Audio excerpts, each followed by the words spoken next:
அனைவருக்கும் வணக்கம். நெகட்டிவான விமர்சனங்களை எதுக்கு கொடுக்கறாங்கன்னு தான் எனக்கு உண்மையிலே புரியல.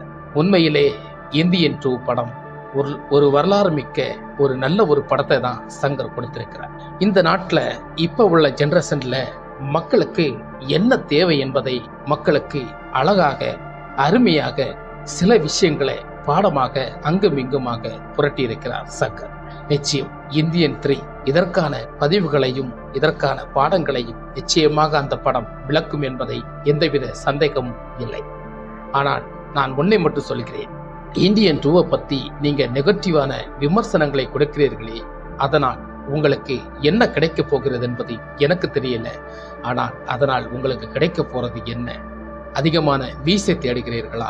நிச்சயம் இல்லை. கமெண்டில் உங்களை கழுவி ஊத்துக்கிறார்கள் என்பதை நீங்கள் கமெண்டை பார்க்கிறீர்களா? அல்லது இப்போது படம் பார்த்திருக்கிறவர்கள் எல்லாரும் மைக்கில் என்ன சொல்லிட்டு